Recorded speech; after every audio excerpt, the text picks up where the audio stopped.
My name is Manpreet Kaur and today is October 26th, 2014. I was 16, I was in 10th grade. June 1984, I was in New Delhi only and summer break was going on, so we were pretty much in New Delhi only. We heard about it in the newspapers later on, whatever was sort of filtered and came through. That was the only part we heard about a little bit at that time. No personal instances, that sort. We heard about the immense destruction that was done over there, the pictures we saw, and it was devastating. And we heard how the tanks were sent in there. There were so many innocent people who were sort of trapped in there, how they died. There were some Sikhs who fought till the end, and people were literally slaughtered. And that's what we heard, the pictures we saw, that's all. It was sort of unreal, maybe because we lived in Delhi and this happened in Amritsar. It felt very distant, yet very real, very sort of betrayal sort of. That how could this happen in the most holy place of Sikhs? But still, I don't know, maybe I was too young at that time, so there was not that personal thing that, nobody we knew was there, so there was no such personal reaction, but definitely felt very betrayed that how could this happen, how could the government let this happen in our religious place. That day sort of imprinted because I was old enough to remember, and in our school we used to have this elective, a socially useful, productive work, and we had to choose, and I had chosen to volunteer at a hospital. And that day I was volunteering at a hospital in New Delhi called as the Ram Manohar Lohia Hospital. And I remember a group of 10-15 students with a teacher, we were there. And suddenly our teacher came running and she was like, we need to pack up and leave for school. And we were like, what happened? So she said, well, you get into the bus and then I'll explain you. And at that time, later on, when we reached our school, we were told that Indira Gandhi, our Prime Minister, had been shot. And the reason we were sort of pulled out of that hospital was that we just heard that initially the ambulance had brought Indira Gandhi's body to that hospital, so they removed all the the people who were not necessary over there to remove them from there. But she was never eventually brought there, they took her to AIMS. But that's how we heard that so early on. And once we reached school, our school was also dismissed early and we were asked to go home. So it was sort of imprinted, can't forget it.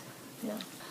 Well, coming back from school and even in the evening when we went out, we kept hearing these reports on the radio and on the TV that Indira Gandhi was shot by her 2 Sikh bodyguards. And the disturbing that sort of stood out at that time even was that some people started saying that Sikhs were heard or were seen distributing mithai, which absolutely we could not believe. And we heard that and we could not believe, but that sort of stood out, and my parents were like, this is not good what they're saying about Sikhs and nothing good can come out of it. And we sort of subconsciously you became wary. And in the next 10 days we were pretty much under lockdown in our house, and so that's what happened at that day. In the following days we were, like I said, pretty much locked down in our house, and it was my mom, my dad, my younger sister, and my younger brother. He was about 8 or 9, my sister was about 13, 14 at that time. And our next door neighbors were also Sikhs, and I remember at night, like when we woke up in the morning after a couple of days, there were 2 big crosses, chalks, outside our door and outside our neighbor's door. So what we figured out after talking to people was that somebody in the government, obviously, who had the voter list, they went around picking out houses of Sikhs and marking the doors. And people used to come from RSS and those organizations, and they would speak all sort of loudly outside our house, outside our kitchen window, and try to sort of scare people. So then we heard of some houses, they were like broken down. So I remember my parents putting those steel almirahs we used to have, barricading our doors in our house, and we did that. And I remember those 10 days, like even now it just gives me those goosebumps, and I just get the shivers when I think about it. But those 10 days, my brother and my father did not venture out of the house. For the most part, my mom used to go out to get some stuff. Once or twice, I think I ventured out to get milk or bread or something like that from nearby store. But we would talk to our friends and families. We had a lot of extended family in New Delhi, and my masis lived over there in West Delhi. We were in West Delhi only, Patel Nagar. And my masis lived in Kirti Nagar, and I remember their house was surrounded by the mob, and but they were able to defend themselves. Thankfully, nobody in our immediate family was harmed. In fact, our next door neighbor, he was also a Sikh, and he was in the CBI. But despite that, he was coming back from Bombay, and the train coming from Bombay also, they would stop and selectively handpick the Sikhs and pull them out and slaughter them. So he saw it firsthand. We heard from him only, and he was sort of saved by people hiding him. People hid him under the luggage and under the seat. That's how he escaped. But the sad part was, some of the people, they took that as an excuse, and or I don't know, I shouldn't actually say what transpired, but people who were affected too much or who became very scared, they cut off their hair. That was a sad part. And our next door neighbor, his son did that. When his father came back, he was very, very upset, and he's pretty much, said, "You're not getting out of the house till you grow your hair back." So those sort of incidents, we saw right next door, very close, and it affects. We heard of, there was a tire store very near to our house, and two Sikh brothers, they owned it. They were, we later heard, we never saw that, but we later heard that they were burnt inside their shop. We saw the burnt shop afterwards, after the 10 days when we went. My father had a few friends who had their stores looted selectively. I mean, there were 10 stores, and theirs was the only store looted. So it was very, very selective. And we heard about a lot of people who were brought outside from villages, who were given alcohol and iron rods and 100-rupee notes to just go and create all this looting and destruction and death in Delhi. It was very, very scary to the core as a young person at that time. But what it did, which it still did, is that you lose faith on your government. You lose absolute faith. You cannot depend on it. And even some of your friends, who you thought were friends, when they sort of, in time of need, turned against or spoke against you, you understood that these were friends only in times of good times, because there were a few of my mom's friends who said that this should have happened to the Sikhs. They brought it upon themselves. They shot the Prime Minister. What do you think that was going to happen? And they sort of, it sort of brought a harsh reality that, that place was not for us. It just sort of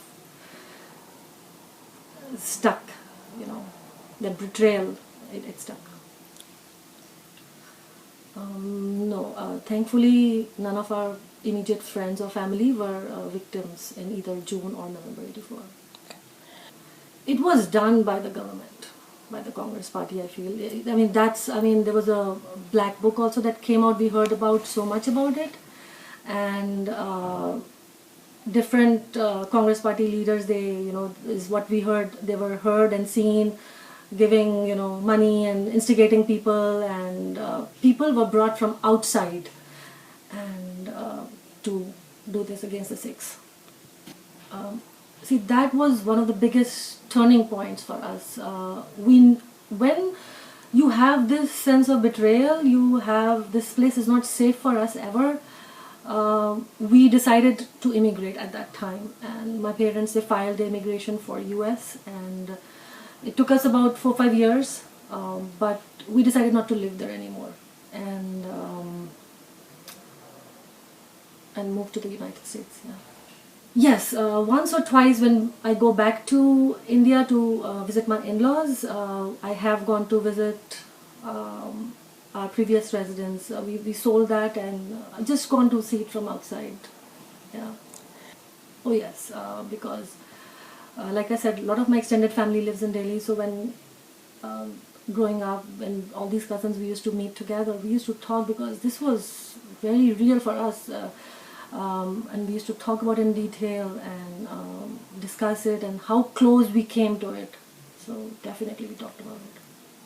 Yes, I have talked a bit about my friends. I have 2 daughters, 19 and 14, and I have always talked about this to them. I want them to know what we went through, what happened in India when we were young, and that this is not something that was ancient history. This is now. This is what happened now. So they need to know. So yes, I have talked to them in detail. Not particularly any nightmares or so, but even now when we talk about it, when we think about it, get the goosebumps, and I get the shivers definitely even now. Why is such a tricky question? Because there was absolutely no reason for this to happen, and I think Sikhs were just made the scapegoat, and they just wanted.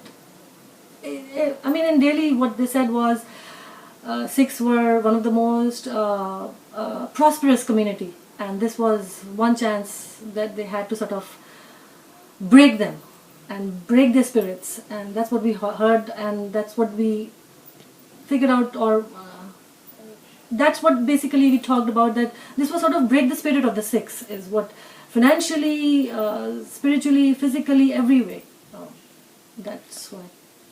Yes, so it was turning point from 2 points. One, we decided to immigrate, and the second is it brought me a lot closer to Sikhi, personally, on my own personal level. And initially, growing up in Delhi, it's like you get things by osmosis, you do what everybody else is doing. But after that, it's like, no, this is who I am. I have to take care of this on my individual level in my family, and I became closer to the Guru, to Sikhi after that, I feel. After those 10 days were over and things started sort of whatever you could call normal, they started, people started venturing out and everything. My mom, she used to be a teacher at that time, and one of her friends, she also was a Sadani, and she lived very, not near, but quite nearer than us, to the widows' colony over there, which was, where a lot of the massacre had happened. And she started collecting clothes, and because winter was coming, blankets and everything for them. And at that time, my mom, she also took upon this, and she collected blankets and clothes, and we helped, buy stuff. I remember doing that. And at that time, I also remember an organization had started at that time called as Nishkam, and that started, and we started supporting Nishkam from that day on itself, and did whatever we could to help them out. So I remember the first job that I had after finishing my college, I gave my first paycheck to Nishkam, because it was that important to me. And even now, not a single year has passed when we have not supported Nishkam. Even both my daughters, they support, they get their birthday money, whatever, and they support Nishkam, So it's a cause dear to our heart, and we try to do whatever little we can in whatever way we can. So it's important for us to do whatever we can to help out.